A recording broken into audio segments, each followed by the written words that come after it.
आज आहे महाशिवरात्री. तुम्ही सर्वांनी तर उपवास ठेवलाच असेल, तसाच मी पण ठेवला आहे. तर सकाळी पटापट कामं वगैरे आवरून अंघोळ वगैरे मी आधी करून घेतली. त्यानंतर माझं जे CTM रूटीन आहे, म्हणजे सकाळचं मॉर्निंग स्किन केअर रूटीन, ते मी फॉलो करते. एक साधं टोनर, त्यानंतर मॉइश्चरायझर आणि सनस्क्रीन. आतापर्यंत मी एवढं काही करत नव्हते, पण आता सुरुवात केली आहे. कारण त्याने स्किन आपली थोडी व्यवस्थित व्हायला लागते. भरपूरदा मला हीटमुळे पिंपल्स वगैरे यायचा प्रॉब्लेम होतो, त्यामुळे आता मी ते कंटिन्युअसली फॉलो करायचा प्रयत्न करते.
मी नाजुका आजच्या एका नवीन व्हिडिओमध्ये परत एकदा तुमचं मनापासून स्वागत करते.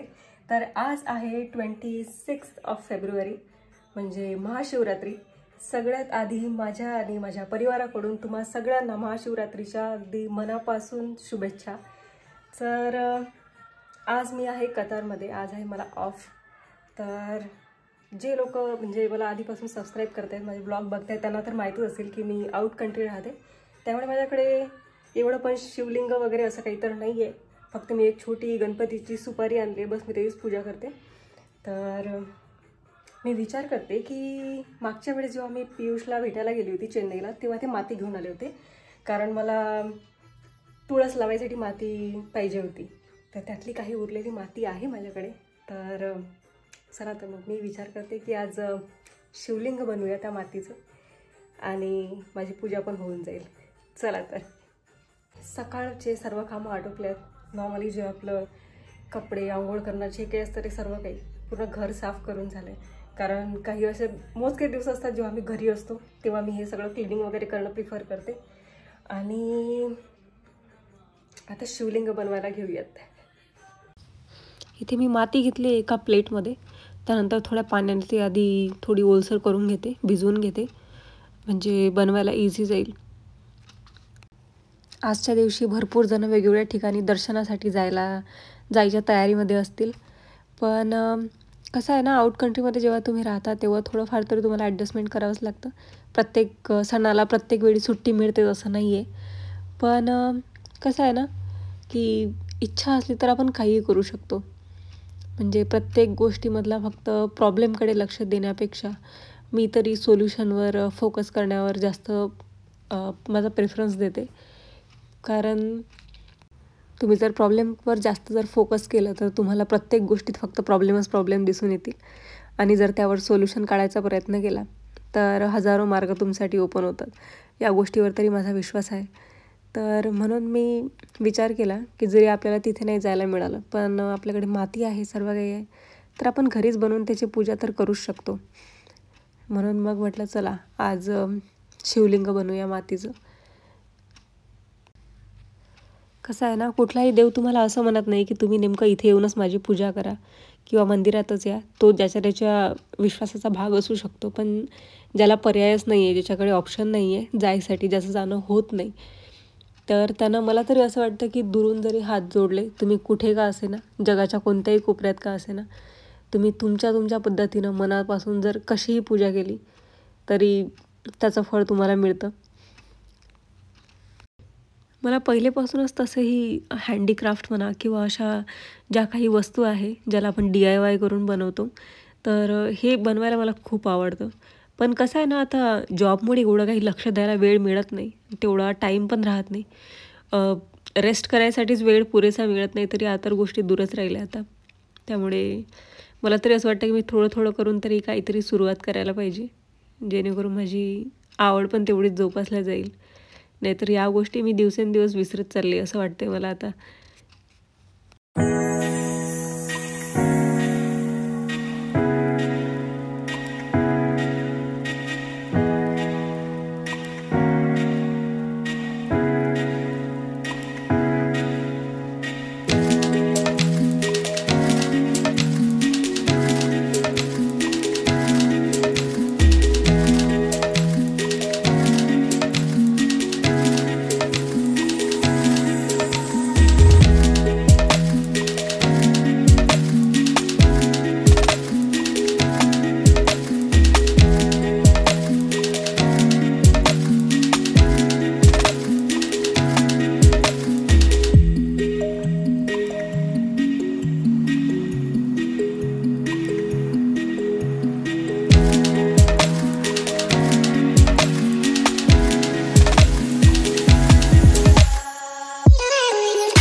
गेल्या काही 2-3 दिवसापासून असं काहीचं वातावरण होतं आहे. खूप थंडीगार हवा सुटते आणि दिवसभर पूर्ण आभाळ आभाळ राहते.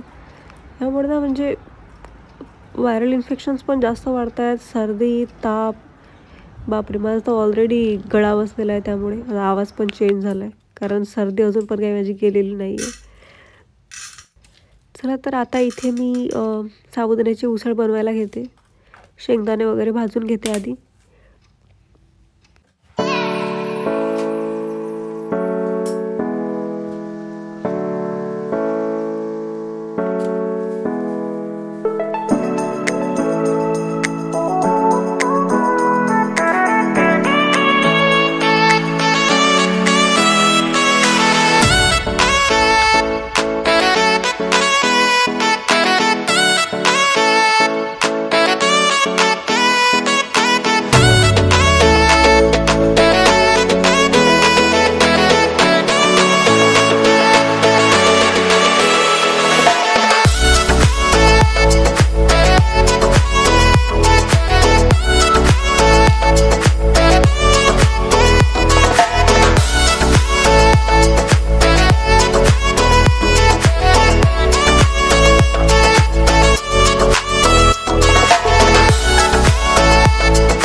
साबुदाण्याची उसळ बनवून रेडी आहे.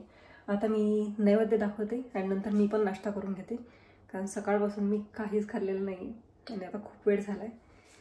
चला तर मग आजचा असा होता माझा दिवस. कसा वाटला व्हिडिओ तुम्हाला हे कमेंट सेक्शनमध्ये नक्की सांगा. व्हिडिओ आवडला असेल तर व्हिडिओला लाईक, शेअर आणि सबस्क्राईब करायला अजिबात विसरू नका. चला तर मग भेटूया आपण अशाच एका नवीन व्हिडिओमध्ये. चला मग तोपर्यंत बाय.